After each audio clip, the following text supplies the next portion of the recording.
Good morning, Bears. How's everybody doing today? It is a fine morning, and I am so glad to be with you today. Nice Tuesday morning,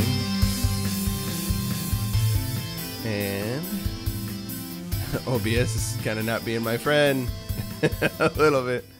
I am coming. I am getting here. I am here somewhere. Supposedly, there's a camera that I'm going to fade to any minute now. That's hilarious. Awesome. Well, I hope everybody's having a great day. Yeah, I've just been fighting with OBS a little bit this morning, trying to make it do things that I guess I haven't made it do for a while, and it wasn't too thrilled about it. So I'll make it work one way or another, you know, if we just got to go rogue and do something a little bit different. But I have some cool stuff I'd like to share with you today. Once again, about my passion, one of my main passions, which is drumming. I've been doing drumming for about 25 years now. Like that's a weird thing to say. Quarter century that I've been working on that instrument. Exactly, Kodiak. How could OBS be my friend? It's not even alive. It's soulless. It's a follower of orthodoxy. It is everything that is wrong with the world, and yet I make it work for me. So let's get this mic up here a little bit closer. That's better. So yeah, I wanted to talk a little bit about some things. So I was watching some of Big Bear's thing. I think the other day, the episode 170 that he did on beauty. He was talking about beauty, and I think I'd recently talked some about beauty as well.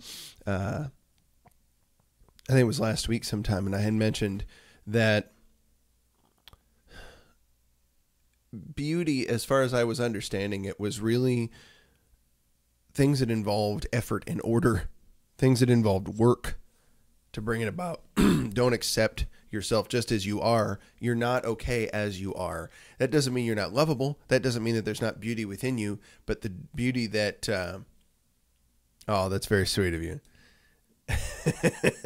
Beauty in the beat.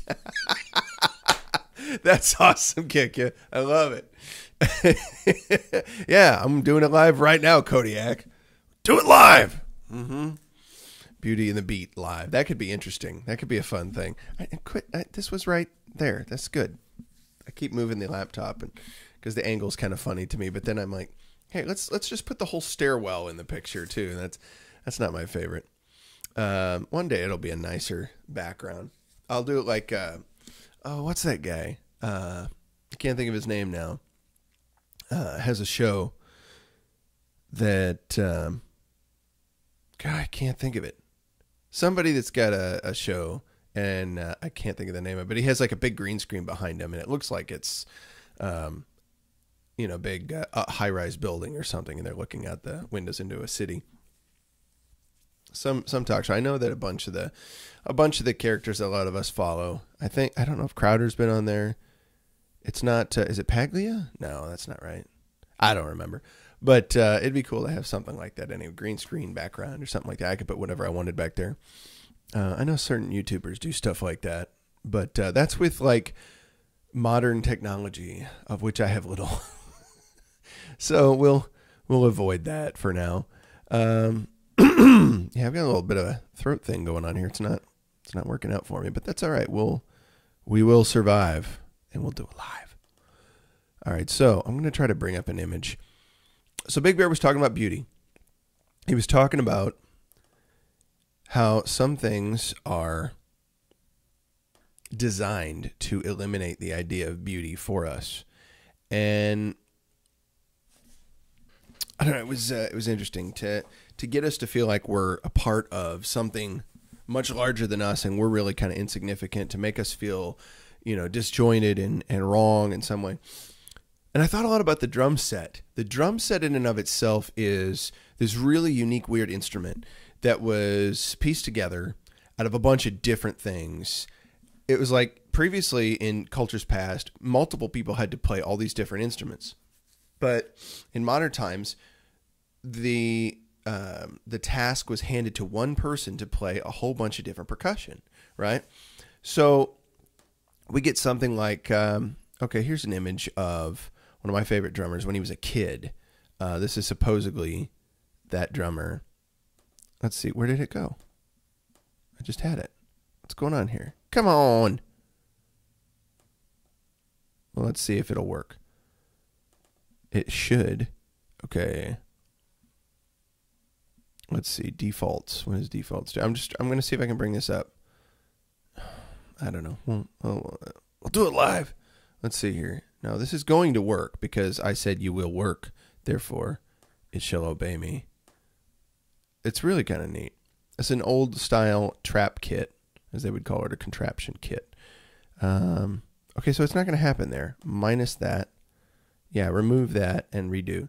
Expecting my new oh, that's cool, fella to see. I forgot how to pronounce your name right, but yeah, that's awesome though. Fella de se, I think that's how it was supposed to be.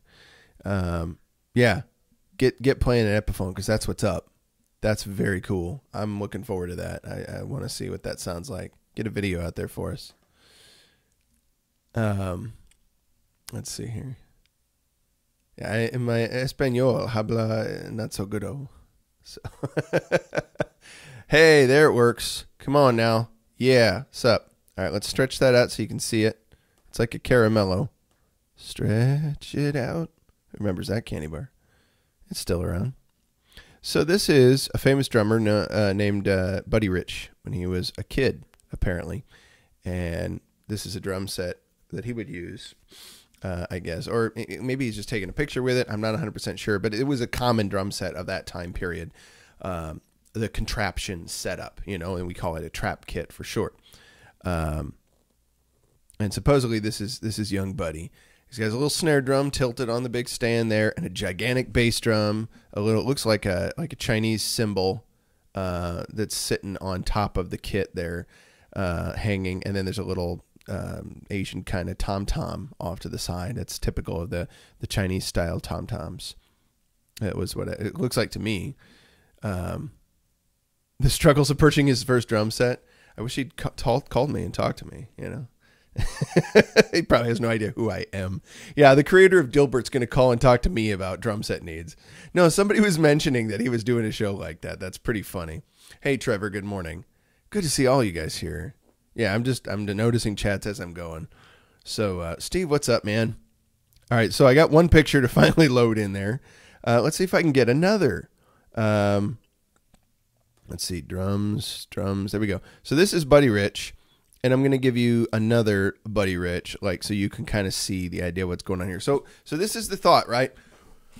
One person is handed the responsibility of numerous people to help provide all that rhythmic backing, that rhythmic foundation for music, right? That's now put on their shoulders. And this has developed like crazily over the last 100 years or so. It's just wild what's gone on with it.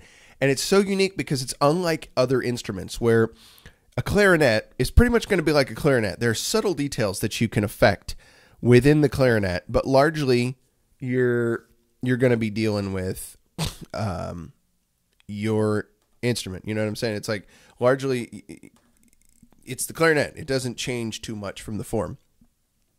Same for saxophone. Same for trumpet. You know, there's subtle details that people can affect and change, but it's largely going to stay the same.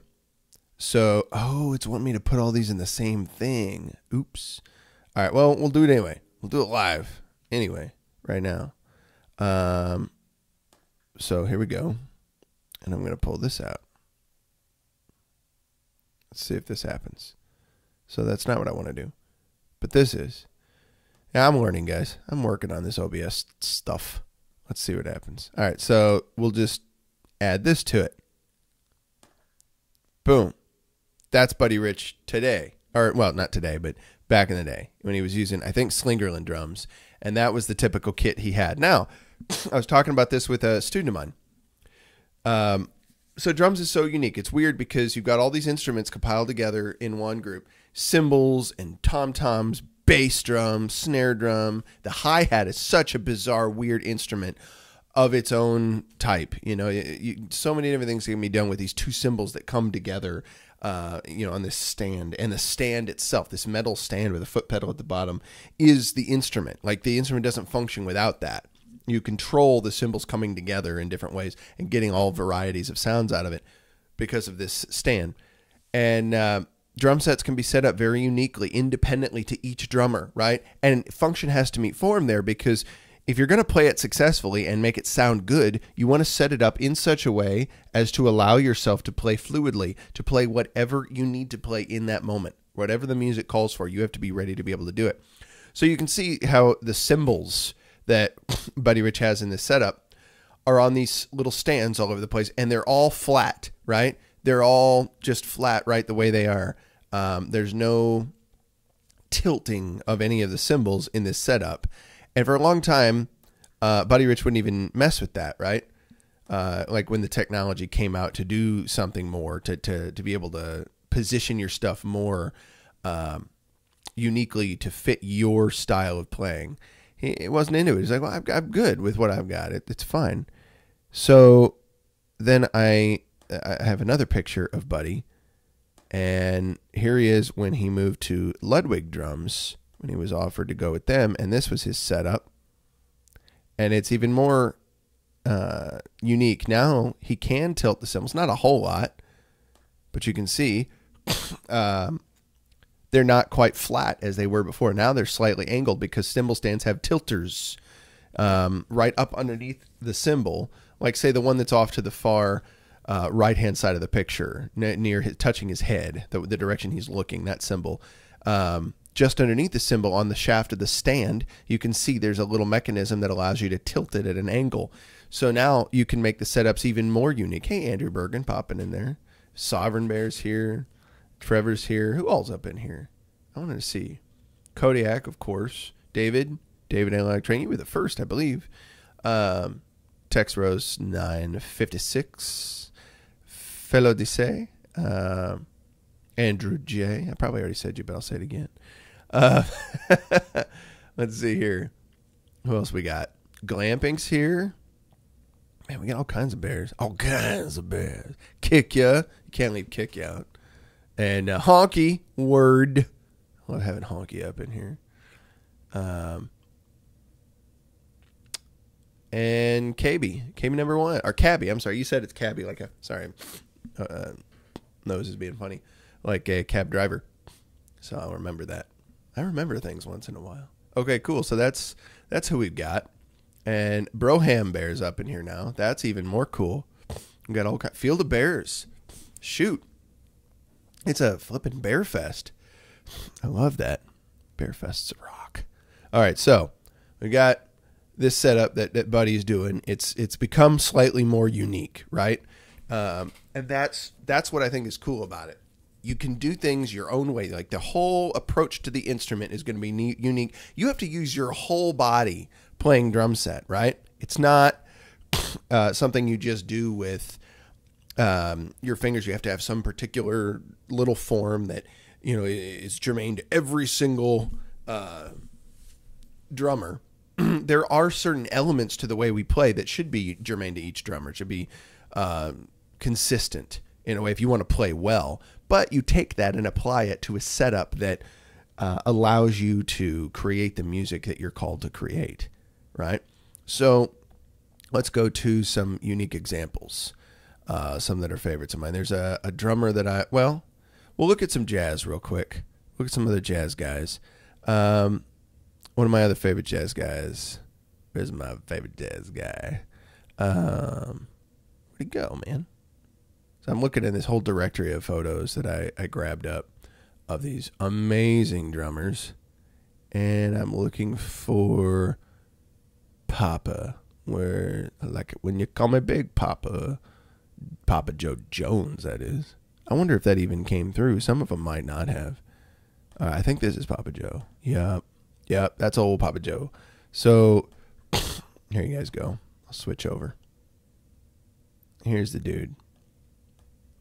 This is what his business was looking like here. So Papa Joe Jones, similar to what Buddy Rich was doing, a little bit more unique. Like you can see that tom that's on top of the bass drum, the tom that's at an angle up there to the far right. It's like way slanted, even more than what Buddy was doing. It's like way tilted at an angle, and he liked to do that. Also, if you can look into the picture a little bit, I'll see what I can do here. Maybe I can change it a little bit. See if I can stretch this out so you can see better. All right, so toward the middle of this, let's see if I can fade it to be a little bit. Yeah, I think I can do that. Just finagle in the thing there. Fade and get deeper into it. You can see right in the middle there, the snare drum that's like right between where his thighs are at. In front of it, it's tilted away from him. So the tilt goes down toward the bass drum. So this is a unique thing that a lot of jazz drummers would do. It's not unique to him. It's like it's a jazz traditional thing. And it had to do with a lot of times the way they would play. Now, I've showed you guys before the difference between grips. I've talked about that. So I'll come back to the camera here for a minute. There's different types of stick grips, right? You have what they call matched grip, where both hands are equal in a sense. They're holding the sticks in the same way, and you manipulate them like so, right? It's kind of an amended form of a German grip, and even a French grip. Like the one I'm doing, the thumbs are on top, and that's more of a French style, right? And then the Germans had this weird thing where they, and I am German, so I can call myself weird. We would do our hands flat like that. It would just be a flat hand kind of thing, up and down. It's like this wave bye-bye kind of thing, and kind of bend at the wrist a lot of times. Sometimes you're bringing the whole arm up. Like the guy that used to play drums on Conan O'Brien's show, and Bruce Springsteen's old drummer, Max Weinberg, he would do this big full arm kind of motion the way he played. It was kind of crazy. There's another type of grip entirely for the left hand only. The left hand holds the stick where it sits inside of between your thumb and your first finger and rests there. And then the rest of the stick comes out underneath your middle finger and rests on top of your ring finger between the first and second knuckle, right? So just rests right on top. And you turn the whole thing like a doorknob, like you'd be turning a doorknob. Just twist the wrist like that, right? And a little bit of power from the thumb helps that to come down. But you sort of rest the pointer finger over, and the middle finger sticks out. It's a little rude, but it's not meant to be the gesture that we are familiar with, the bird, so to speak. It's not that. So this is what you're doing. You're holding this in here, and it's this twist thing. And this was appropriate when you'd have the old... I'm going to pull up a drum here to show you guys what's going on. The old Civil War style drums, and this is not, but this is the closest I've got. An old 50s parade drum that was made by the William F. Ludwig Company. Great piece here. And they would often be worn by having a strap. Hang on, I'll get back where you can actually hear me instead of you're straining to hear me. They would wear a strap over their shoulder to hold that drum. And the drum would usually be at an angle, right? It'd be slanted slightly. And the slant would go up toward the left hand. Toward the left hand. So if you played this matched thing, you're going to be bonking on the rim with your left hand a lot. This was the style for a long time. Back in the Civil War and even before in the Revolutionary War, drum boys would have their drums slung like this. When I was in the 3rd Infantry Division band in the Army, we had some of these rope-tuned, like it didn't have the metal fixtures to hold the head down and all that stuff. It was ropes holding the hoops down and pushing the head in place, all that stuff. Very, very old Civil War style stuff, or Revolutionary War. It's very, very cool. And you had to use honking huge sticks. I think I've got a set of old Coopermans. These are sort of the style sticks, you know. Big, obnoxiously large, big wild tips at the ends too. This kind of a deal. And this was the style, you know, that you would use to play on those types of drums. Much bigger. You wanted that sound to carry. And you'll notice too, this is a snare drum, right? This thing here is a snare drum. This was a parade snare drum from the 50s that the Ludwig Company made. But here's something important about this, right? It's 10 inches deep. It's ridiculous. The typical depth for a snare drum is about 5.5 inches. My snare drum for my setup, my drum setup over here, is a little bit deeper than the average. It's 6.5 deep, right? And that's kind of bigger than the normal, right? Some guys would go as much as 7 or even 8 for the deep rock snares back in the 80s. But 10? Like, you really want this sucker to project when it's this deep. You want that drum to be heard from miles around. Tommy Lee's up in here. What's up, Tommy Lee? Legionary's up in here. We got some bears going on. It's good. Thanks for coming, guys. This is what I love to do. All right, so let's continue with some other depictions of the uniqueness that people try to set up and how it went forward. There's this really weird outplay of how this stuff continues on. All right, so let me get rid of this Papa Joe Jones shot here. No. I want to minus it and get rid of that. Yes, get rid of that. Okay, so I want to add a different image. Yeah, see, I tried to get all this stuff added before, and it was just giving me trouble. So I'm just having to do it on the fly as we're working together, and that's cool. You know, it's not professional, but what am I going to do? I think this is another Papa Joe shot here. Yeah, this is like Papa Joe from even further back in the day. And take a look at what he's rocking here. I mean, this is wicked cool. Check this stuff out. I think this might have been Hot 5 or Hot 7 stuff, but I thought that was Baby Dodds. Baby Dodds is playing in that. I don't know. This is Papa Joe, though. So it's Count Basie. That's who this probably is. Count Basie days. So here we go. Old Papa Joe. Look at that. Look at that snare. Look at that snare, like all sideways. His left hand is doing the traditional grip. And that snare is like ridiculous angle. But that was totally normal. You had to set these kits up in a way that worked for you to play. He's got a cowbell sitting there closer to his right hand. And then this, I think it's a China cymbal. I think it's an old kind of China cymbal that's sitting there. And you get some really interesting effect off of that. You can get a nice ride sound. You can get some nice weird crashes. They're dark. They're trashy. Appropriate with some of the music. Sonically at that time, that's what worked. That was pretty common. And so you've got the big bass drum down there, and he's got a pedal to mess with that. I don't even know if there's a hi-hat in this setup or not. And it's just wild. It's an old school kit that he's got going on there. But a lot of fun. A lot of fun to see some stuff like that. All right, so we're going to take it another step, and we'll go forward and see another drummer that did some interesting, unique things set-wise. And all of these are just steps along the way of people being willing to step out and enjoy the uniqueness of their setups and how they're going to play the drums. And I'm telling you guys, it gets even more wild than you would have expected. Okay, so here is Elvin Jones. Elvin Jones is another, this is back in I think the 60s. Okay, go Elvin. Do that one. Yoink. Here's an Elvin shot. All right, we'll go over here. We'll do that. Move these over a little bit. Excuse me. So here's an Elvin cut to it. All right. So we got these next to each other now, but Elvin's setup. You've got the bigger tilt on the cymbals now, and you've got his rack tom up top. This is his old Premier kit that he had back in the day, and it sounded great. It's a wonderful, wonderful tone, but he got into weirder, I wouldn't say weird. He just definitely had his own unique style. He had like 4 tom-toms later on in his career, but a real tiny bass drum, for a lot of the jazz stuff. Real cool. And not a ton of cymbals, but he was doing amazing things on this setup. It just worked for him. He started with this kind of thing and he built as he went along, like, okay, I'm getting more specific in how I play this instrument. I'm getting more into depth into the details of it. Controversy's here. Bisky's here. Just want to acknowledge you guys. Moomin's up in here. It's good to see all y'all. Sergeant's in here. That's awesome. That's always a good thing. Sergeant Peterson. Rock on, Bears. Thanks for coming out, man. I can't believe 27 people are up in here. That's craziness. So good to have Bears in here. I'm always grateful. And I'm talking about the stuff I love to talk about, obviously. So you got some Elvin Jones action going on here, right?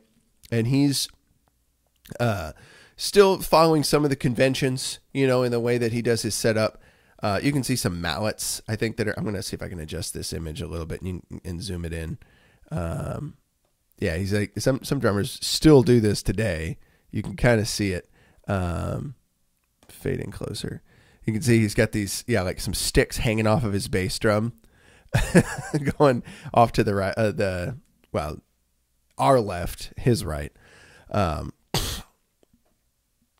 But yeah, it's there's getting to be more of a I guess a traditional uniformity to the way people are setting up. You know, this thing is happening more and more, but we're not done yet. We've got more to do, right? So let's get rid of that one. There we go. Let's get rid of that one while we're at it. Yes, yes. And then let me add another one. Cheese bears, you guys are awesome. Thanks for coming, everybody. Smash the button like a 10-inch snare drum. Movements are killing me. Let's see now. Okay, so another great image that I've got here. These are just some of my favorites, guys. These are some of my absolute favorite ones. And I can't not share them. So we're going to get into, I showed you some of the jazz greats. Oh, okay, Tony Williams. How can I not do Tony Williams? That's a requirement.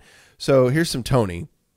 And one of the cool things about Tony was that he would have, like, okay, we're going to zoom in it a little bit here.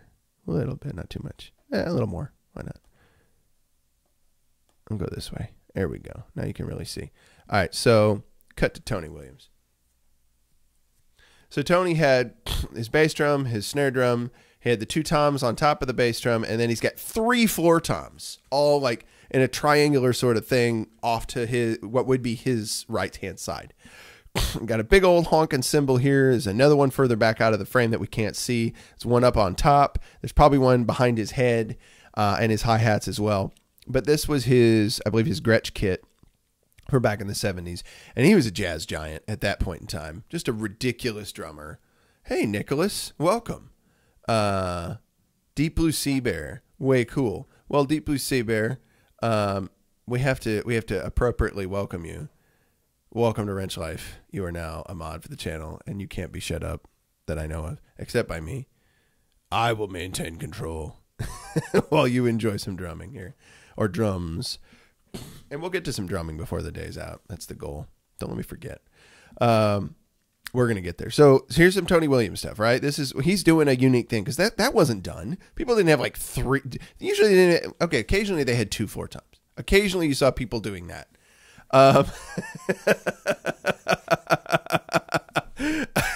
Steve, so funny, dude. All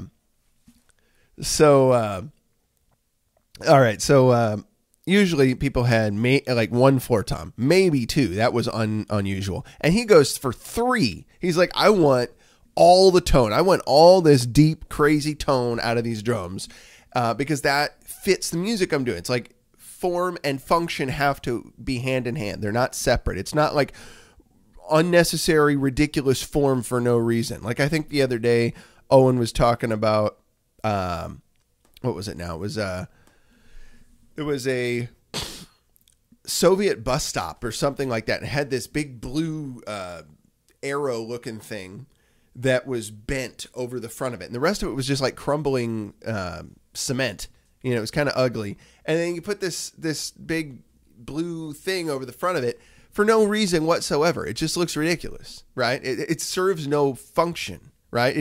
It's not like they spent the money to put like more of an overhang to keep you out of the rain or the cold or whatever while you're waiting for a bus. They just made this like weird arrow thing to say, look at us, we have this cool looking bus stop, and you can feel like it's cool when you're sitting in it, but at the same time, you know, this is ridiculous. It's purposeless. There's no reason for that to look that way. It's not like we're rolling in the dough here and we have the money to go on extraneous purposeless art.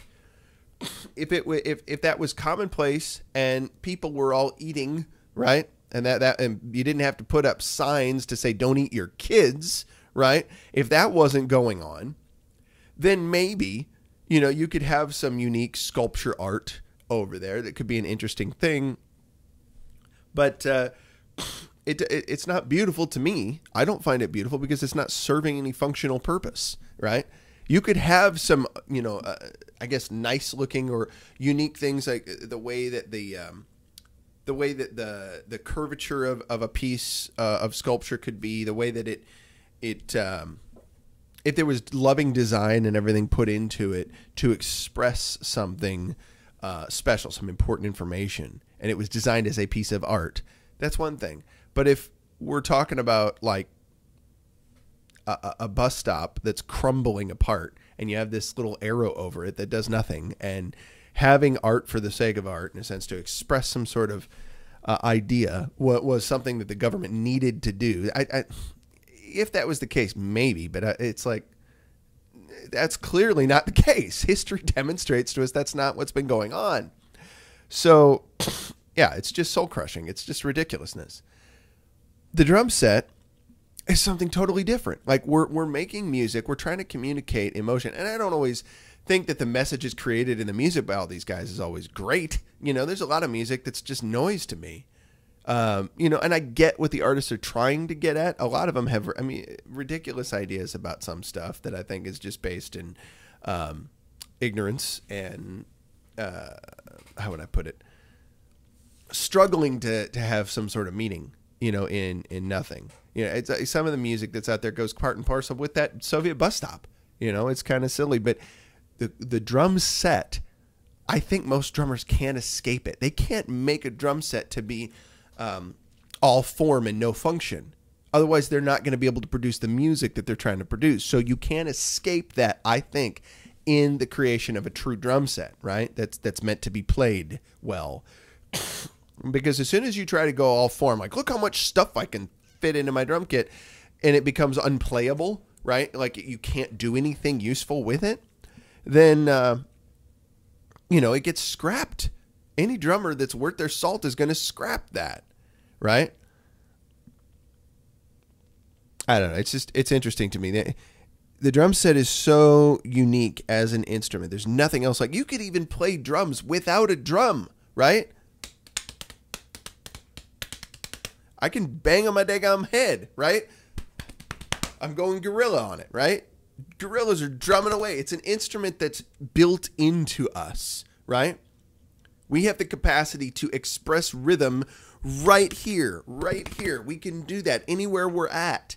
We don't need the rest of it, but the other stuff that we've created to do that with gives us new dimension, right? The instrument is an art piece in and of itself, and it's all about function, right? The more that they further drum technology, the more resonance and sustain you can get out of a drum shell, right? John Good, who's like the vice president guy over at DW Drums, Drum Workshop Drums. He go look up videos of John Good talking about how they build drums. He's so excited about the types of wood they can use and the new technology that's available. Like, he has this whole bit he talked about a machine that he heard about that can take wood and gently compact it, right? It gently knocks it and molds it, and I guess does something to the structure of the wood. It's so weird, where it alters the molecular structure of the wood in some way through this process, where now you can take a piece of wood and you can twist it and bend it. And this guy was doing it to create unique pieces of furniture from a single piece of wood, where he could take it by hand and bend the wood and it doesn't break. It's just been steamed and I guess treated in some way through this machine, where the molecules are slipping past each other in different ways. And now it's altered so that you can literally just bend it. So they took that technology and started building drums where they literally just by hand would bend shells into, like, a single piece of wood would now become a drum shell. You wouldn't have to layer. Usually it's done where they cut veneers, like thin sheets or plies of wood, and they have to laminate those together to create a drum shell, right? My tom-toms in my kit over here, and the bass drum, I believe, as well, are all 6-ply. The tom-toms and the bass drum are 6 plies of wood of varying types. I think there's birch, there's mahogany, probably poplar or basswood, and they're not the most expensive woods. Then I've got my snare drum, and my snare drum's unique. My snare drum is 18 plies of wood. So the inner 16 plies are all maple, and then the outer 2 plies, the ply on the very outside and the ply on the inside of the shell, those are babinga.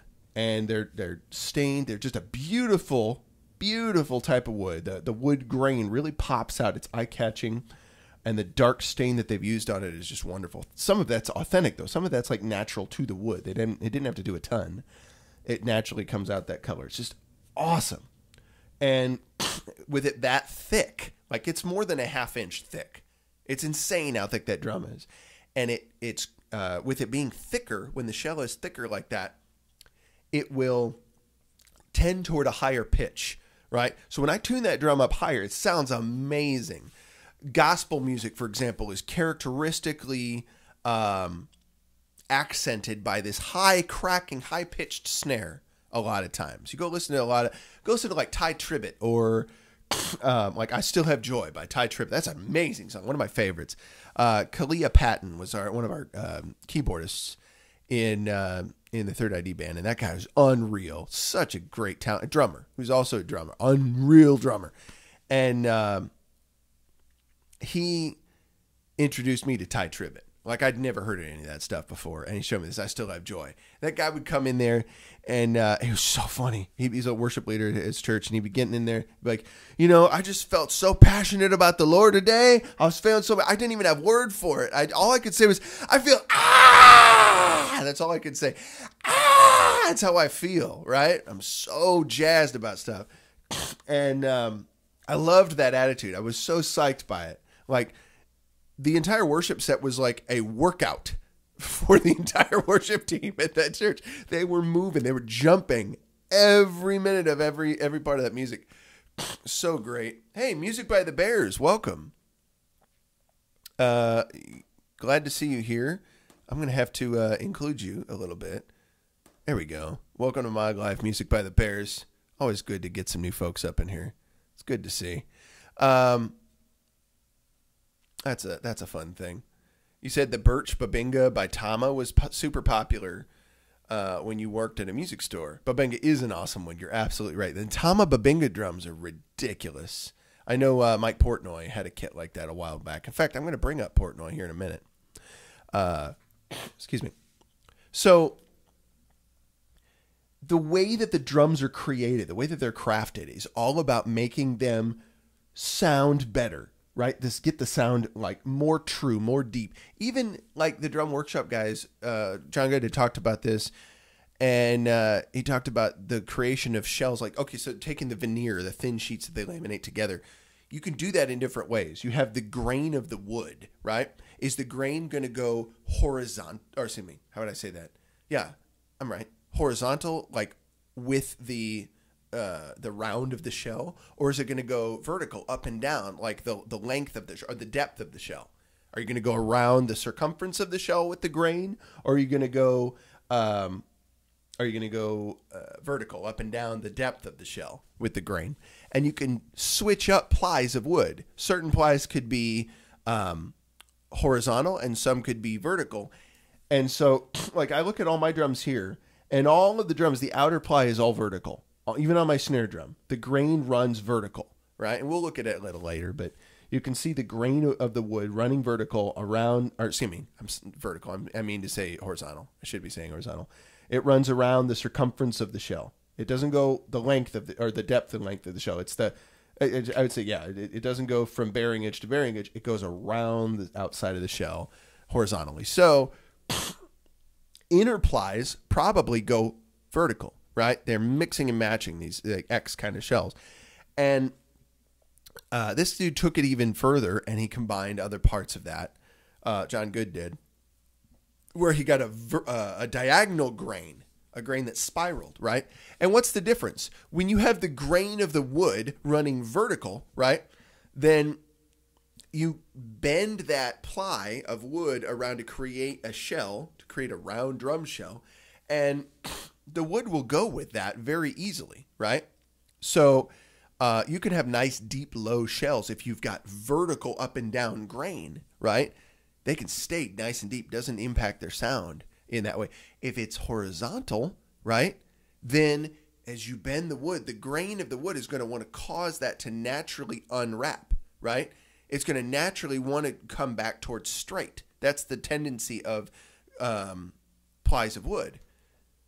So it's gonna naturally have that desire to undo, and the diagonal grain is going to want to it'll naturally tend toward wrapping spirally, but it's going to want to unspiral, right? It's going to want to undo from that. So when you bend it, the pitch will go up on the horizontal and the diagonal. The pitch of the wood grain, the natural pitch of it, will go up as you bend it into the shape of a shell. So combining these different things, you can affect the tone of a drum shell. That's mind-blowing to me. That's amazing. And it's science fitting into artistry, merging together to create a better instrument so people can make music. So it's artistic and it's functional at the same time. That's beautiful. That's why it's exciting to me. It's incredibly cool. And they're not even doing this for themselves. They're doing it to, well, I mean, they have a company and they're trying to make money, of course, as they should. Hey, Colton, welcome. Glad you're here. Ursledge is here. I saw you earlier. I just didn't say it yet. More bears. Always love that. So it's so cool to me that they're creating a company to build instruments for other people to use, right? They're like, how can we make our instruments the most desired instruments to be heard all around out there, right? So that when people are listening to music, they're hearing these drums that we put our heart and soul into to create with all sorts of unique types. My snare drum was made by those people, the Drum Workshop company. That design of that snare drum was done by those people. It's a Pacific Drums and Percussion, so it's one of the subsidiary parts of Drum Workshop, but it's still the Drum Workshop set of the Drum Workshop, essential design concepts. And that's way cool. So I'm psyched about that. It's so neat to me to see how those two things come together to make something incredibly beautiful. All right, another image. Let's get to another drummer. We talked about Tony Williams. Now we got to go to one of my favorites, the guy who maybe before we get to the professor, as he's often known, we're going to take a little stop off at a guy named Bill Bruford. Bill Bruford was the drummer for a group called King Crimson many years ago, and also Yes. He played for Yes quite a bit, and he later created his own group, Earthworks, and they've done some unique, weird fusions between rock and jazz, and that's been fun. So let's give you a Bruford. So here's a Bruford setup. In fact, I'll do two of them so I can switch between them more quickly. You might enjoy this. It's weird. It's weird stuff, but fun. Okay, here we go. So he took his kit in a different way. It just suited him to play this way more easily. And this was his idea. I'd never seen anybody try something like this, and I thought, that's genius. That's excellent.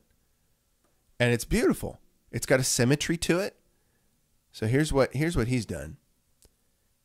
Here's his setup. All right, so boom. There's Bruford. So you see the bass drum that's got the tom logo out front. No toms on top of it. None of the toms are mounted on top of the bass drum at all. He's got his snare drum. Look at his hi-hat. It's right smack in front of the snare drum. He's got like a hydraulic cable hi-hat, so it can be mounted up there so he can hit both hands to evenly get. Like normally I have to cross my right hand over my left to reach over to the hi-hat. That's traditionally how a hi-hat works, right? But he's trying it in a different way where it's right up in the middle and he can play both hands evenly on the hi-hat and then come down to the snare drum without difficulty. His tom-toms are off to his sides like floor toms. Like they're all set up like floor toms, but he can just go off to the sides and hit them evenly. And I'll give you another view of what this looks like from the other side. So this is kind of how his setup looks like from what he would see. So you got the snare drum in the center, and then off to his left, or to our left, I should say. If he was sitting at the drum kit, like playing it, then it would be his left. There's the smaller tom-tom. And then off to the right of the snare is the bass drum, and of course the next size tom-tom.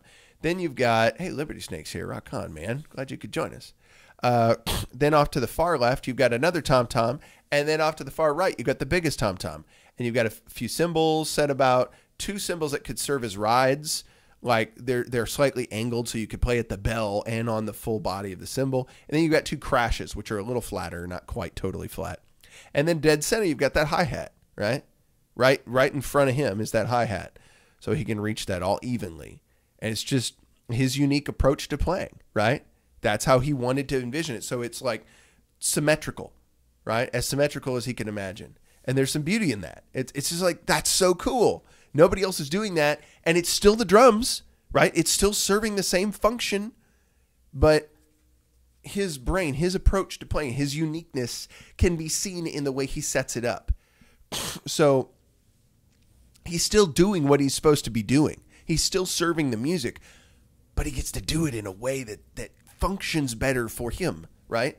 There is a uniqueness in that, and that's so cool. I love it. So I see a lot of beauty in the way this stuff is done. I really, really do. And that could just be me. I don't know, but that's what I get out of it. All right, let's get rid of these. Yes, I need a new drummer to show you. We're gonna get to my favorite of all time, of course. It's not the craziest setup of all time. There's crazier yet, but still, this dude didn't skimp. Well, let's go to the old version of this guy. I think we have it. Here we go. This is back in the 70s, and you can see he went full bore back in the 70s with his kit. Mr. Neil Peart. Bingo. You can see he's got the stars on the front of his bass drums. That was during the 2112 album era. And, of course, he's got these orchestra chimes, these long tubes that are behind his head there. The orchestra chimes is what they're called, or tubular bells. Above those are these little discs mounted on top of it. They're called crotales. And then to the left of that, there's a giant gong. I think at one point, even to the far left, there's a timpani, a large kettle drum back there. And then, of course, he's got crazy tom-toms, double bass drums, cymbals galore all over the place, triangles, what have you. Lots of stuff. Cowbells are all up in there. And, yeah, he's just rocking it. Harold Green, what is up, brother? Good to see you, man. Yeah, it is quite a day here. We're talking about drums and the beauty in the way that drum sets are set up, right? There's a lot of people who try to stifle beauty by sort of saying something's beautiful when it's clearly ugly, right? And I'd been thinking about this more and more recently. I know Owen had talked about that not long ago. And so it occurred to me that the drum set is one of these unique instruments that you have the capacity to still function in your purpose in the music. Oh, I don't have the Buddy Miles ones handy, man. I really should. Those pentagrams are upside down. Yeah, it was not pentagrams. It's not Satan worship necessarily that's going on there. That's from a poem. Get the 2112 album and you'll kind of hear it's like fighting against the system that was trying to destroy something beautiful and creative in the future times. It was a poem. I can't remember who wrote it, but he took some of the essence of this story, I guess, and built onto it. The Red Star Federation was trying to destroy individuality and creativity, and it was not a cool thing. Let's see here. So let me get rid of that this one here, and I'm going to bring up another Neil Peart photo. This is more modern times Neil Peart, and how he's, with the advent of other technology, he's able to still have a lot of these tones in his kit, but he can do it in a more compact way. So this is the modern Peart setup, as I understand, or one of the more modern Peart setups. And of course, he's not playing with Rush full time anymore. I believe he's retired. Tendinitis was beginning to be a problem for him. All right, so a little Neil Peart action. Let's get this rocking. There we go. Bingo. Boom. And so he's got his toms all behind him there. He's facing backwards. This is what we're seeing, the back side of the kit, and the front side of the kit is over there. He's got the acoustic stuff out front, and he's got electronic stuff here on the back side. And he's done that for several years. He's even got a little electronic marimba off to the left here. Looks like a little keyboard. He's got a high-pitched piccolo snare up above that little marimba thing. He's got his splashes, his crashes, his China cymbals, a wide array of things. In fact, there's this big honking tom drum that's off to the far right, and just underneath it, you see a little like rectangular thing, this little box-looking thing that's in the bottom right-hand corner. That's a fan to dry his hands off when they get sweaty. He actually has a fan built into the setup. So it's functional, and yet it's crazy. It's like, it's artistically designed, right? It's got, on the drums themselves are like icons from all the different album covers of Rush's career. And that's what I think he wanted to portray in this kit, was kind of a walkthrough of the history of Rush's albums and things, all displayed in this kit. I would have to agree with you there, Honky. No king but Christ. You were absolutely right. I 100% agree.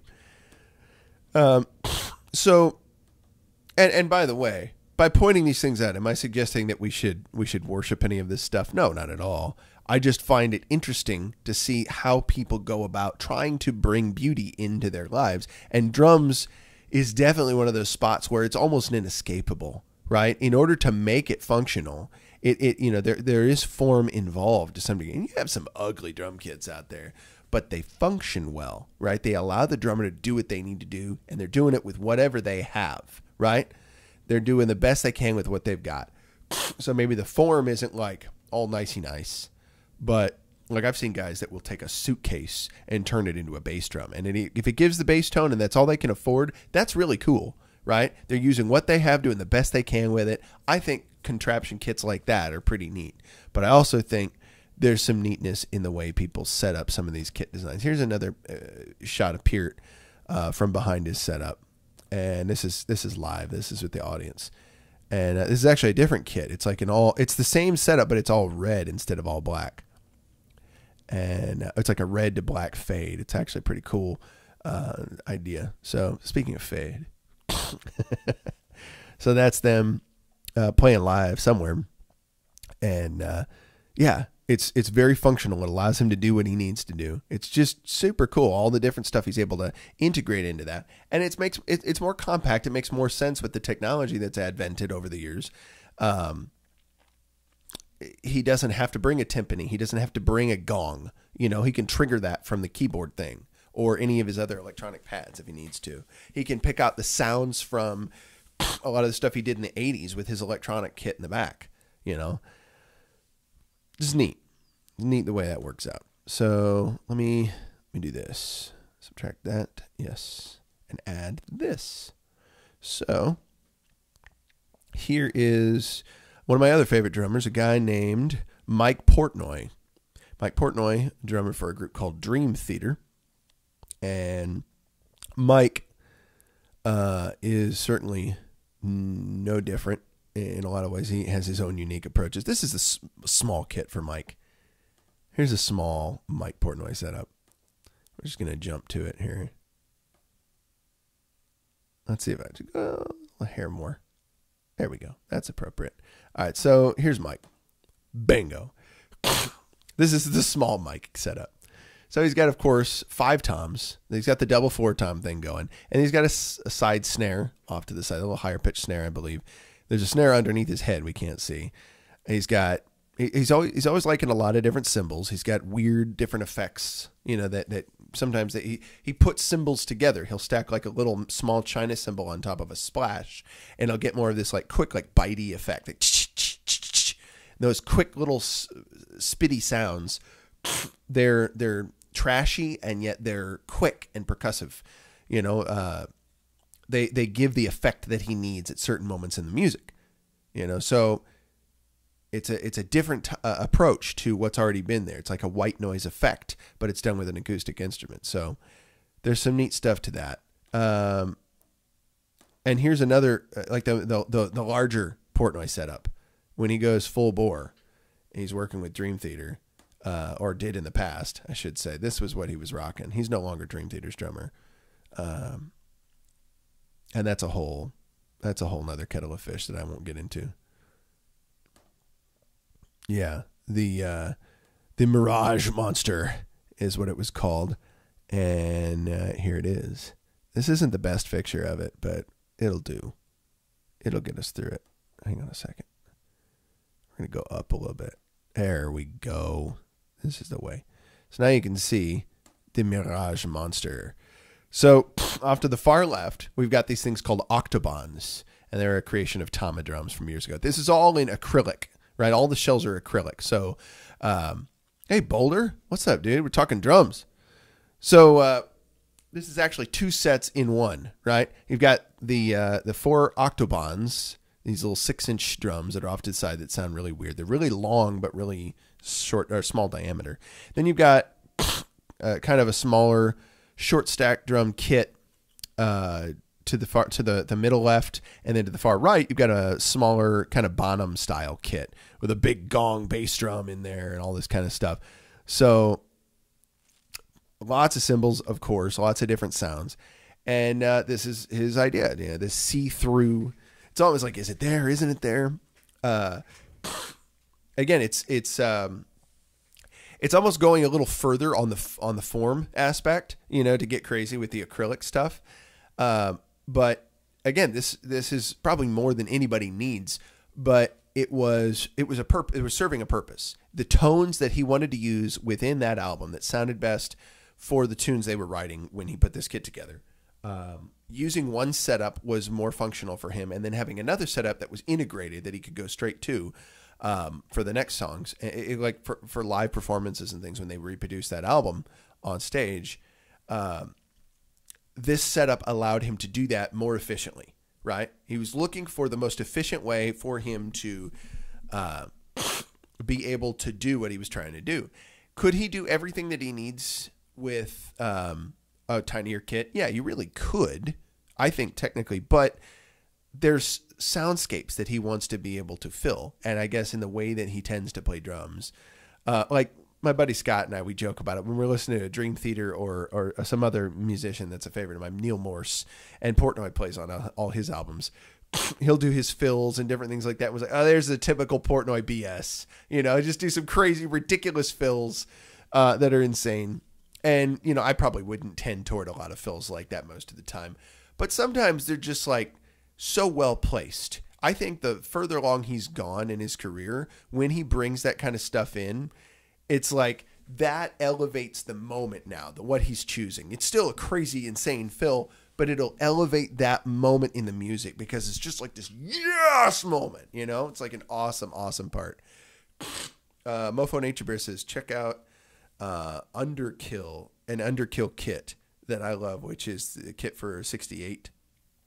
Heavy and loud, and only had a snare, floor tom, bass, hi-hat, crash, right? Yeah, I love that stuff too, man. I'm a big fan of that. Like my kit it's 3 toms, but a lot of times I'll just go down to 2. I've even done just the floor tom for a lot of gigs when that's all I really need. The snare, bass, floor tom, and a couple cymbals. You know, sometimes I like it that way. It is kind of nice. I used to love these big kits, and I still think they're wild to see, you know, to take a look at. It's really interesting. But it's just neat to see what different people have conceived of in order to make the music that they were compelled to make. Hey, Sergeant's out. Peace, man. You're about to miss the greatest kit, though. I'm about to bring up the Bozio, the SS Bozio, as it's often referred to. So you have to check that out. I agree, Moomin. I prefer the less. I often prefer that. I don't know. Some of these people do some really creative things with more, though. It's like it's definitely commensurate with their style, with their approach to drums. So no hate on them for that. If they want to rock that, then they can go ahead and rock that. But that's not what I'm doing. Here's a Bozio first shot. And this is a little grainy. It's not the best, but we'll get some other ones that are from different angles. So here's the Bozio set. All right, let's pull that out a little bit more. We can. Yeah, there we go. All right, so fade to Bozio. How is that for a kit? What do you guys think? Even the rack system that holds stuff up is artistic. Like he was trying to put some sort of an abstract art kind of thing into the way he designed it, but it's like it holds everything right where he wants to reach it at.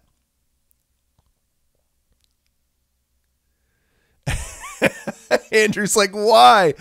Well, he calls his setup the microcosmic orchestra, right?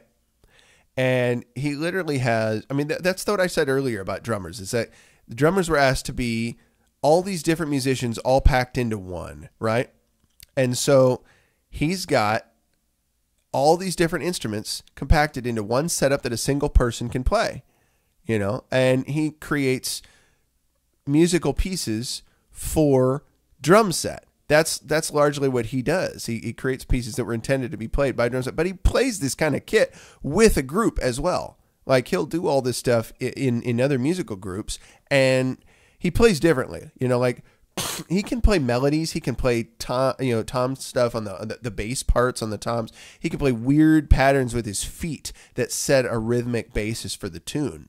And he's just into out there stuff. You know, it's like, it's not always my cup of tea, but it's definitely interesting to some degree. And it's like, this is, I think, where it begins to get a little more like just absolutely ridiculous. I have respect for it, and yet it's like, it's nothing that I would use in my everyday ever. Like, it's not. There are aspects of things that I think, okay, that's kind of cool. But this is where it's almost like you can go above and beyond too far. You know what I mean? This is where I think it starts to get into that a little bit. Here's another one from behind the setup. So it's like for what he's doing, it's great. For what he's doing, he had to create this massive array of drums and things for one person to play. And there was a part of him that, you know, just deeply desired to go there. He wanted to figure out, how can I, with 4 limbs, make music, make melodies and bass lines and all that. It's like, think of a piano. A piano has 88 keys. You've only got 10 fingers, right? You can only play so many notes at once. And so the same is true. You can only play like 4 notes maybe at once. He manages to roll his feet across pedals. Like, I don't know if you can see down in the bottom of this picture. I'll see if I can zoom into it a little bit. But let's see. I'll try to bring this up for you guys. It's kind of cool. Way deep down there, there's an array of foot pedals that he's messing with. And you can kind of see some of that there toward the bottom of the shot. Way deep in there, you've got all these foot pedals. And he can roll his foot across various... There's over 20 pedals in his setup. Over 20. And they're controlling hi-hat cymbals, some of which are actually Chinese cymbals clashing together. Some of them are metal hoops that are, you know, like spokes. They're the frames of certain types of drums that have like a metal frame to them, and he's using those as hi-hats because they have a totally different sound. He's finding sounds all over the place, you know, and so he's got hi-hats. He's got a pedal or two down here that reach, like, okay, it's like a bass drum pedal, and let me come back to me for a minute. So he's got how would I say it? Hang on a second. I got this this pedal that I think makes things a little more understandable. Here we go. So my bass drum has 2 pedals to it that I can use at different times. A lot of times I'm using just the one. There's plenty of situations where I'll just use the single part, but I can use the double if I'm so inclined. And it kind of works out for me to do that. So here's the master part of the bass drum pedal, right? It's got 2 beaters. This is the slave beater, the backup one, and this is the main beater. And I have different types of beaters on this. It's like a felt kind of thing, or it's fleece, that's the word I should be saying. It's like fleece stuff, like the inside of a jacket, a winter jacket. And with that one, I can get a more thumpy, rounder tone. With this one, this is more of an attack to it. This is felt, and it just, boom, smacks that head straight on. You get a no-nonsense, very tight attack to your bass drum head. I can flip it around and use the rubber plasticized backside here of the beater and get that sound, and it's even more, you know, more attack to it. So different tones from the 2 different pedals. I also have another fleece beater I can put on here and just have both fleece. But how do I control that? I have this linking piece here, and it connects on. Let's see if I can just quickly makeshift do this. I wasn't planning on bringing this out, but so much of this is unscripted, guys. It's just I start with a concept, and then I flow to the stuff that makes sense to add interest. All right, so let's see. I'll put it all together here and raise this up so you can kind of see. You have, like I said, the master pedal here, and then the slave pedal, and they're linked by this linking chain. So this is your double pedal, right? This is your setup. And so the one that's in this hand controls that slender beater that has the felt and the rubbery side. And the main pedal here, this side, is what controls that the fuzzy beater, right? So I can have one bass drum, but play it with two beaters, right? I can get, because I have two hands to play all the rest of the drums. So in a sense, that's what I'm doing with the bass drum. Now, typically people play the bass drum. I'm going to move over to the drums here for a minute. I'm going to show you a couple things. Let me put this pedal back, and then I'm coming your way. So be warned, I may be gone, but I'm not dead. So, oh my goodness. And drums are heavy as crud sometimes, I must tell you. There we go. All right, so we're going to get some light over here, and I'm going to rock this a little bit for you guys. Let's go this way. All right. Without blowing you away entirely. Oh, that's why the mic was funny. I had it turned sideways. No wonder. I just figured something out. All right, there we go. So, we did this the other day. We're going to take a little look at some stuff. So my bass drum, right? I'm going to move this book out of the way. My bass drum here, this guy, it's turned on its side. The other drums, they're up and down where the heads face upward, and I could hit them that way. But the bass drum's not. The bass drum is, with its beater or batter head, it's facing sideways, like that. There's a drummer named Roy Wooten, also known as Future Man. He's the brother of famous bass player Victor Wooten, and the two of them worked together in a group called Bela Fleck and the Flecktones for quite a long time. One of the things that Roy was kind of famous for doing in the last several years, he would take his bass drum and he'd put the batter head for the beaters facing down. Like he had these stands, these legs that could hold the bass drum up like it was a floor tom. Like it was like this guy. Hang on, I'm going to come over there. This guy right here, here we go.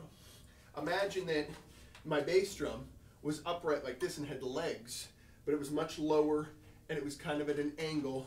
So then I had bass drum beaters that could come up and hit the underside of it. But at the same time, with sticks and hands, I could play the top side of it, right? So then all my drums could be played on the top side, and then the bass drum, I could get the deep bass tone out of it, like that, on the bottom side, right? And I thought, that's genius. At some point, I'd love to try that. I think it would be neat. I mean, I'm fine and accustomed to doing the bass drum in the traditional way. I think that's great, but it's so cool to see somebody that's willing to dig into it in a different way and get more playability out of the instrument. It's just like, it's functional even more because they're trying to have innovations about how to do different things with it. So I love that spirit. I love that mindset that goes into drum set technology and people's approaches to playing. So what parts do you have to deal with? You've got your hi-hat, this weird instrument that is these two cymbals, you know, the top cymbal that's on this little clutch, and that clutch attaches to this pull rod that goes up and down with your foot. You have the bottom cymbal for it to contact, and these two cymbals come together and you get all kinds of unique sounds. Sometimes I'll switch which cymbal is on top and which is on bottom, you know. I have this weird one. This is actually a crash cymbal, a 14-inch crash that has vent holes cut into it, you know, 8 vent holes. And it's been highly hammered, so it's got a nice trashy, dark sound.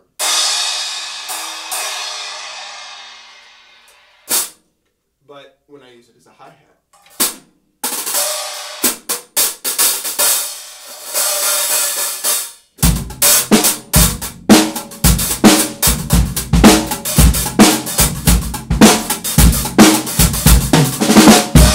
so the hi-hat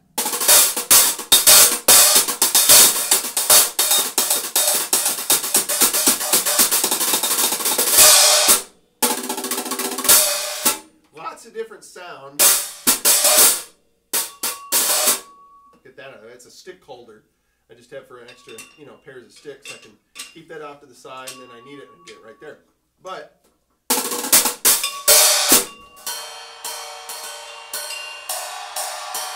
so 2 different sounds out of those cymbals. And then this is the top one. Very different sounds. But very unique instrument. Lots of things I can do. Some guys even play on their stand.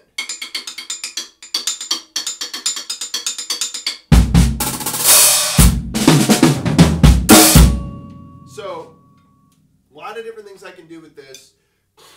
Snare drum, well, I talked about that yesterday, how there's like the top head, the bottom head, the snares underneath, the wires. All of those 3 I can affect differently to get different sound out of it.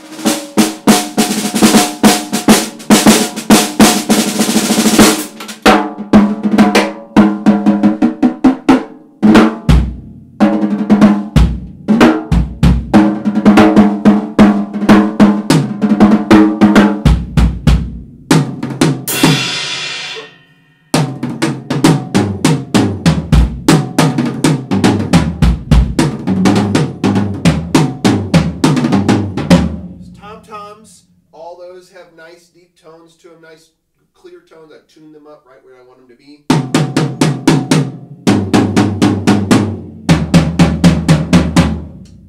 So I have 3. I can get interesting, unique stuff going on with 3. I'd be fine just, I have this set up where I could take this other one, this middle one out, and just remove it completely, and I'm just doing...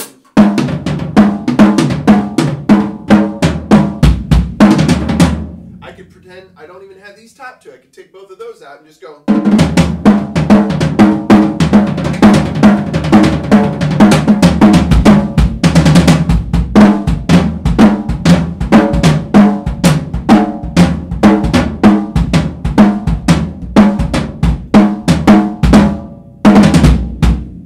So, bass drum, of course.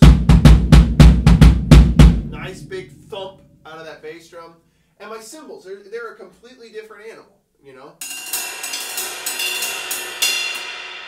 Got the bell of the cymbals, and the body, the bow, and then there's the edge, the outer edge. So you got bell, body, and edge. So the edge you can usually get more of a crash on. The body, there's a lot of tone in there, but a lot of wash on this particular cymbal. And that clangy bell at the center. I've got it on here too, but this is a different cymbal altogether over here. More crystally, this is smokier. This is more crystally over here. More clear defined ping. That has a ping to it, but there's also a wash a little bit. And then the edge. You get way more wash, more of a crashiness there. Then I have my crash cymbal way over here. It's largely designed for that quick accent. And then an even smaller quick accent, the splash.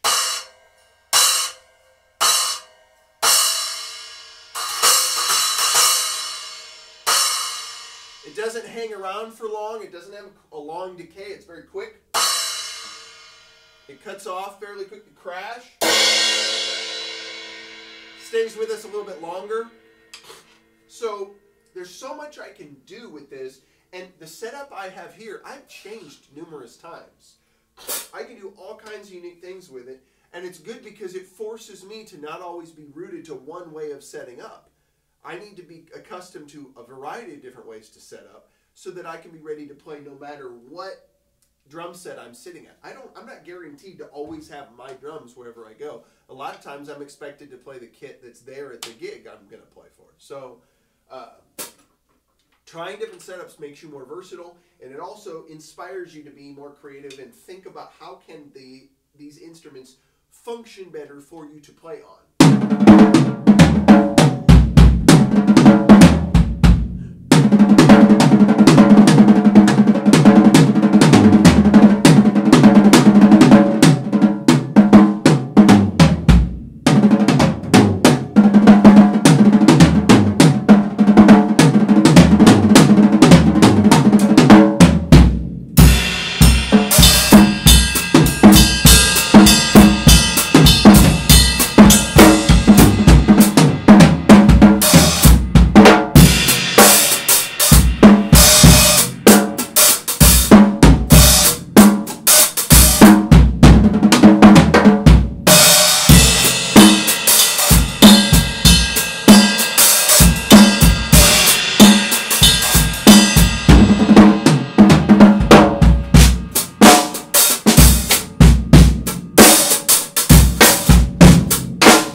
Yeah, that was fun.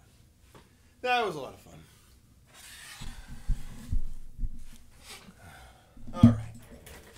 Oh, no head. We'll have to fix that. All right. Well, thanks for sitting with me through some of that. It's kind of an exploration. Boldly go where no drummer... Well, probably plenty of drummers have gone there before, but thanks, guys. I wasn't... again, I wasn't planning to do it, but I wanted to dive in a little bit and see where some of that could go musically to hit points of intensity. Like, I find a melody line, I find a rhythmical theme, and I'll build on it. I'll take it a little bit further. I'll develop it, and I'll try it on different areas of the kit, try it on different voicings that I think grab the attention, you know, draw your focus to, like, I was doing something really low and soft. Hey, Honky, good to see you, brother. Glad you could come. He's heading out. I wanted to go somewhere really, really soft and somewhere really intense, you know, and contrast those things. Have deep low tones and then contrast it with nice high-pitched stuff. The drum set is all about contrast. And what's the point of contrast? Contrast allows us to see things. Without contrast, we wouldn't notice stuff. Contrast highlights for us. That's what a highlighter does. It puts contrast in a book full of white and black, right? White pages on black paper. Or you could have black pages with white words, right? What did I say? Black pages with white paper? I meant black words with white pages or paper. And then you could have white words with black paper. Either way, right? As long as it contrasts, you can read the information. But when there's so much information for you to digest, sometimes you need to pull out the highlight stuff. So you need to pull out the really important stuff that you need to focus in on. So you use a highlighter to help you hone in on that. And drumming is a musical highlighter. It holds everything together, right? All the musicians, so that they're doing the same stuff at the same time. Yes, I'm clearly a racist, Steve. That's what that was about. But you don't just hold things together. You also accent things. You also highlight stuff that's going on, right? If you really want attention drawn to certain things within the music, you get to showcase everybody. You get to say, hey, take a look at that guy or that girl or whoever's playing, right? Take a look at them and listen to what they're saying right now musically. You're the spotlight.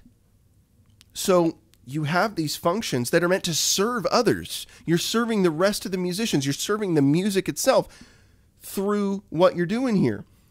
And the drum kit is one of these just crazy instruments that's fairly young, right? As an instrument in itself, it's made up of all these instruments that are much, much, much older. And the idea behind it is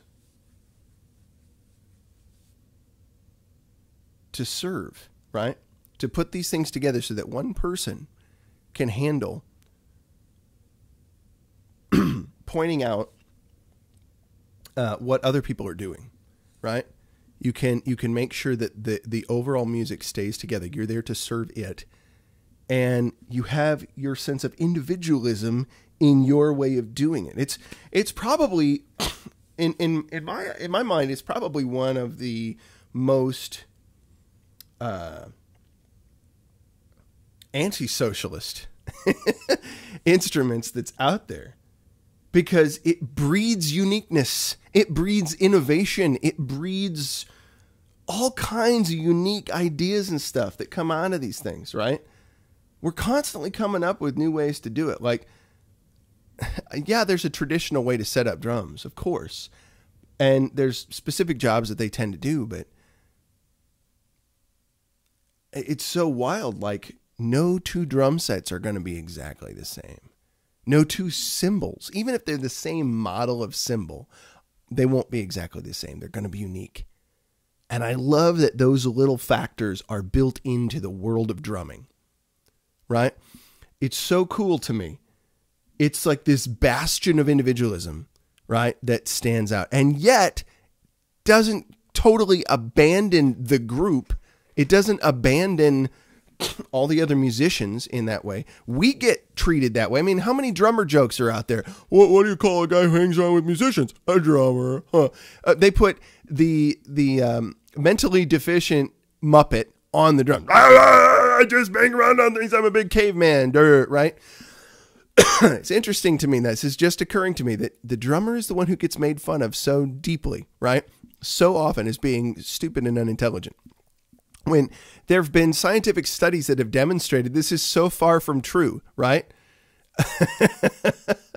That drummers are often some of the most intelligent people in the group. It may not always be evidenced right out in front, but they certainly are. They certainly have a ton of different things they have to balance in their mind all at the same time. And I'm not necessarily talking about me. This isn't self-aggrandizement. I aspire to grow in my skills like some of those great people I look up to. But it's so neat that, like, it's funny to me that they're the butt of so many jokes. It's almost like you have to demean the drummer a little bit to keep them in their place, right? Because they have this spark of uniqueness and creativity and individualism in the midst of what they're doing. We have to constantly try to put them in this little box and say, no, you're just supposed to do this, blah, blah, blah. And we keep breaking out of it. And I think that those who would be controllers of societies are afraid of drummers. I really do think that there's a fear of that. If drummers really fully understood the power that they have with this instrument and the uniqueness and creativity they can bring through this instrument, there's so many that do get it. There's so many that get that. And drums have this bizarre ability to motivate people to motion, to motivate people to action. It's the beat. People are always telling me they go in the club. It's that beat that draws them into the dance, man. Bass players are always late, Steve says. So I used to do the bass on the keys with my left hand. That's so funny. Yes, Geddy Lee is a monster. Geddy Lee is another wild card there because for a bass player, he's more than a bass player by far. He's a music. All the guys in that group are beyond just instrumentalists, right? Neil Peart's beyond a drummer by far.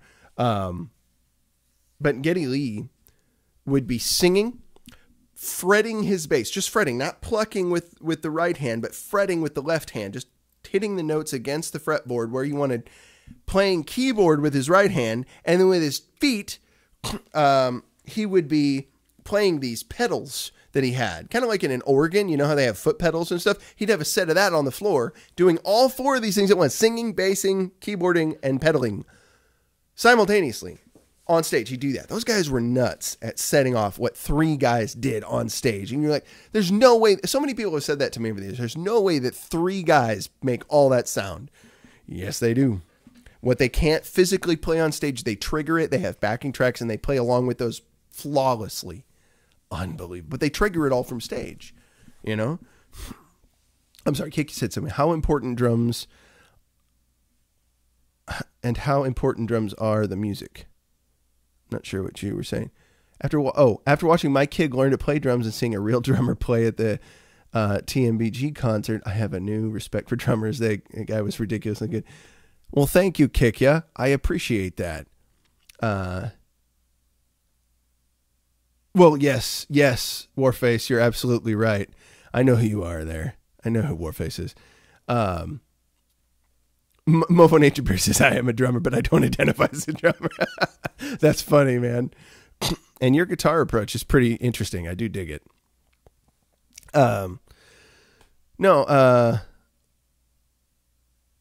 Dude, that's great, Sparky Bear. Learn to write music so you can get it out of your head. You've got to have ways to communicate it. The more you learn to communicate in the common language of music, the more you can work with other people. So it is useful to learn language, right? It's useful to learn a common method of communicating it, but you don't have to lose your creativity and spontaneity in doing it. It's just a method of getting it out and expressing it. Hey, Moomin, good to see you, brother. Peace to you.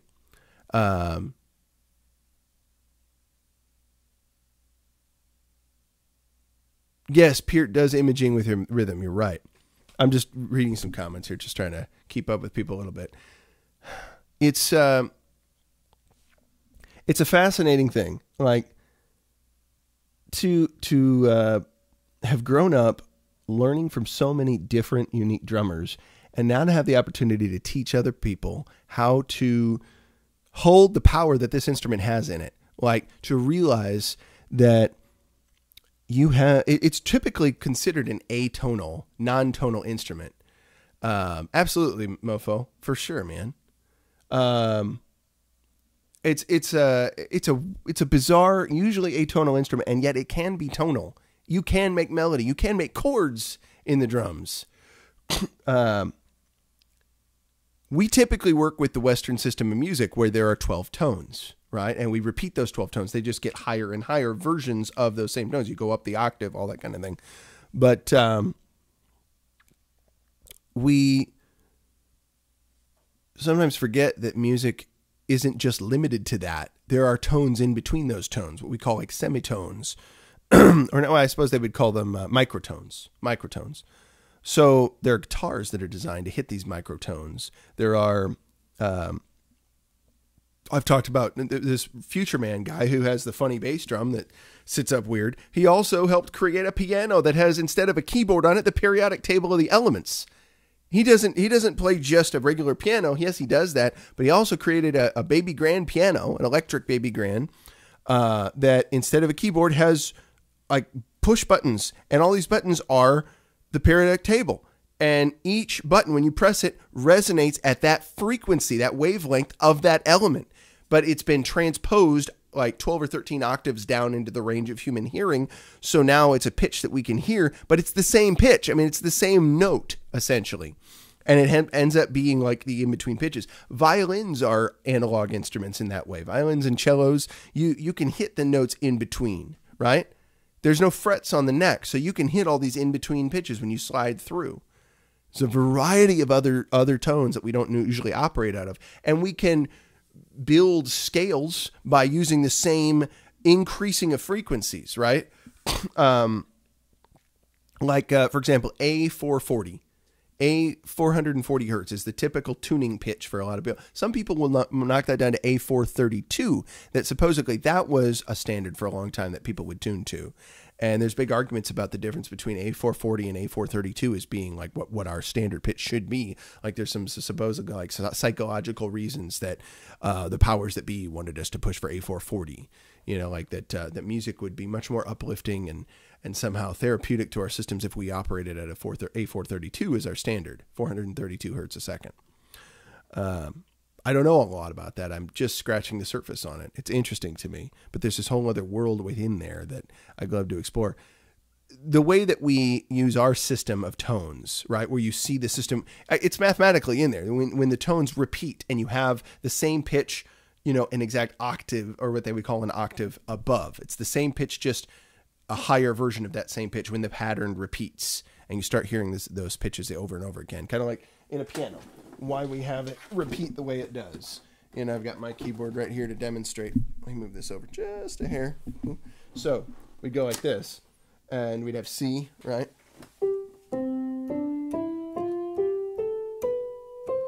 There's a C and there's a C.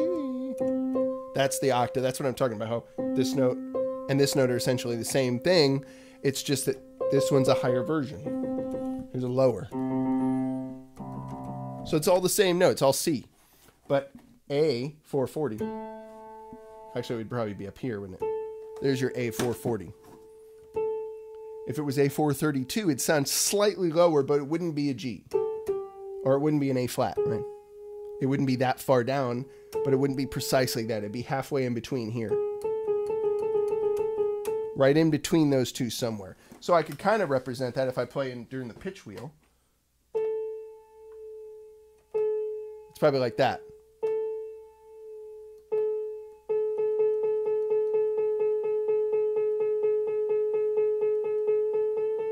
See the difference? So there are pitches in between the pitches. And there's more to be done with this thing we call music. There's more to discover. and I don't know what's there waiting for us, but the drum set is a unique vehicle to kind of guide us through some of that. We can explore a heck of a lot. Each drummer has an individual way they can do their thing.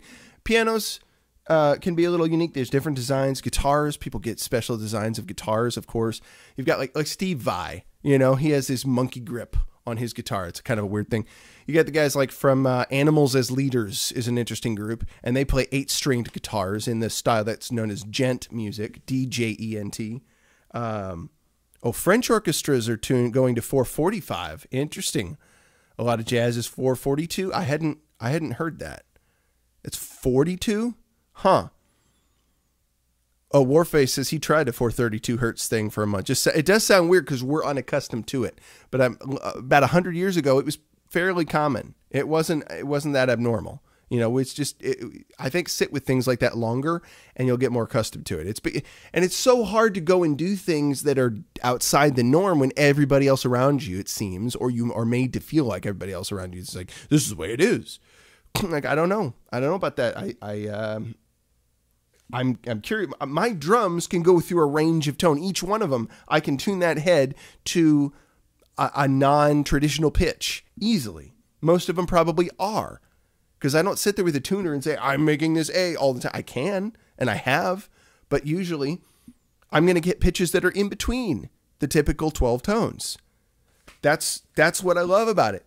I don't think along the typical systems that have been developed, right? I'm by my nature, the nature of my instrument, go outside of that. So my mind is going to go other places. It's going to think not in this typical box. Boxes are useful. Don't get me wrong. Don't just be a rebel for rebel's sake. That's not what I'm suggesting. But there's value. There's a whole bunch of value in training your mind to go outside a little bit of the predetermined, like, this is the way it has to be all the time, systems of music, right?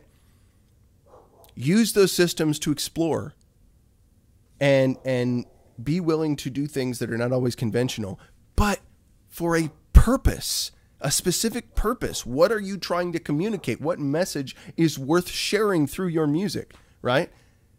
Make it not just be random and purposeless and ugly, but like the drum set itself, have function and form unify together, right? And display something beautiful.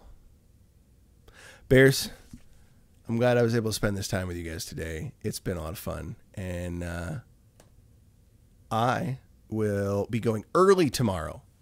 I will be going a bit earlier than normal. So I'm going to have to catch me about 8. Nah, probably might be even 7:30 that we'll get going. So until then, 7:30 a.m. Central Time, engage your heart, engage your mind, your body, and your heart, and seek to serve the ultimate purpose. Make something beautiful today. Peace, Bears.